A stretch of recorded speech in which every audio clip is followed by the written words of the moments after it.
Tax payer म्हणून 31 मार्चच्या आधी कोणत्या गोष्टी केल्या पाहिजेत ह्यावरती मी एक व्हिडिओ केला होता, एपिसोड नंबर 35।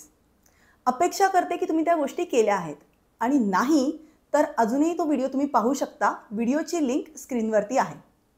नमस्कार, मी सीए प्रज्ञा शिरदनकर, स्वागत आहे तुमचं आर्थिक जागृतीमध्ये। आता बजेट 2022 मध्ये गव्हर्नमेंटनी अपडेटेड इन्कम टॅक्स रिटर्न ही संकल्पना आणली आहे। आता अपडेटेड इन्कम टॅक्स रिटर्न म्हणजे काय, ते कोण आणि कधी फाईल करू शकतं, हे सगळं आपण आजच्या व्हिडिओमध्ये पाहणार आहोत।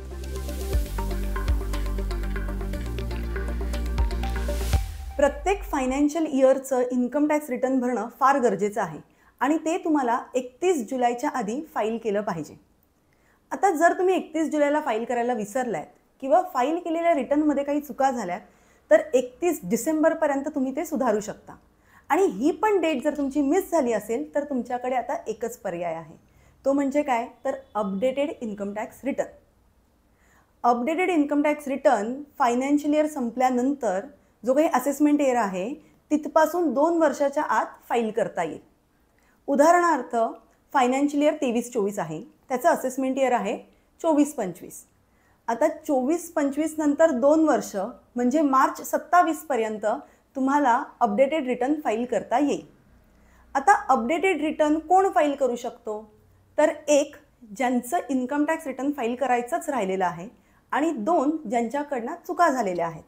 आता सगळ्याच चुका तुम्हाला अपडेटेड रिटर्नमध्ये काही करेक्ट करता येणार नाही। ठराविकच चुका आहेत ज्या की तुम्ही रॉंग हेडखाली किंवा रॉंग रेटनी टॅक्स भरला असेल, किंवा एखादं इन्कम तुमचं रिपोर्ट करायचंच राहिलं असेल तर ह्या चुका तुम्ही तुमच्या अपडेटेड रिटर्नमध्ये सुधारू शकता। काही ठराविक गोष्टी आहेत ज्यासाठी तुम्ही अपडेटेड रिटर्न फाईल करू शकत नाही। एक म्हणजे जर तुम्हाला इन्कम टॅक्समध्ये रिफंड असेल तर तुमच्यासाठी हा पर्याय उपलब्ध नाही आहे। 2 तुमचं लॉस रिटर्न असेल तरीसुद्धा तुम्ही अपडेटेड रिटर्न फाईल करू शकत नाही। 3 तुम्ही ह्या ज्या काही चुका सुधारून जर तुमच्या इन्कम टॅक्सची लायबिलिटी कमी होणार असेल तरीसुद्धा तुम्ही अपडेटेड रिटर्न फाईल करू शकत नाही। आणि 4 जर तुम्ही आधी अपडेटेड रिटर्न फाईल केलं असेल तर त्या वर्षासाठी परत तुम्ही अपडेटेड रिटर्न फाईल करू शकत नाही। अच्छा, हा पर्याय तुमच्याकडे आहे, पण ह्याच्यासाठी तुम्हाला एक कॉस्ट बेअर करावी लागेल। ती म्हणजे काय, तर पेनल्टी। आता अपडेटेड रिटर्न फाईल करताना जर असेसमेंट इयर संपल्यानंतर पहिल्या वर्षातच अपडेटेड रिटर्न फाईल करताय तर तुम्हाला टॅक्सच्या 25% पेनल्टी भरावी लागेल, आणि पहिल्या वर्षानंतर जर अपडेटेड रिटर्न फाईल करताय तर तुम्हाला टॅक्सच्या 50% पेनल्टी फाईल करावी लागेल। सो थोडक्यात काय, तर अपडेटेड रिटर्न हा पर्याय जरी तुमच्याकडे असेल तरी त्याबरोबर एक पेनल्टीची कॉस्ट तुम्हाला लागणार आहे। आता फायनान्शियल इयर 20-21चं अपडेटेड रिटर्न फाईल करण्याची 31 मार्च 2024 ही लास्ट डेट आहे। सो तुमचं त्या वर्षाचं रिटर्न राहिलं असेल किंवा त्यामधल्या काही चुका तुम्हाला सुधारायच्या असतील तर 31 मार्च 2024च्या आधी तुम्ही त्या करू शकता।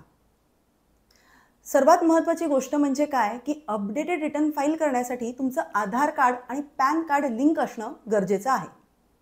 मला खात्री आहे की आजचा हा व्हिडिओ तुम्हाला आवडला असेल तर त्याला लाईक करा, तुमच्या इतर मित्रमंडळींमध्ये हा व्हिडिओ जास्तीत जास्त शेअर करा, आणि आर्थिक जागृती या यूट्यूब चॅनलला सबस्क्राईब करा। थँक्यू।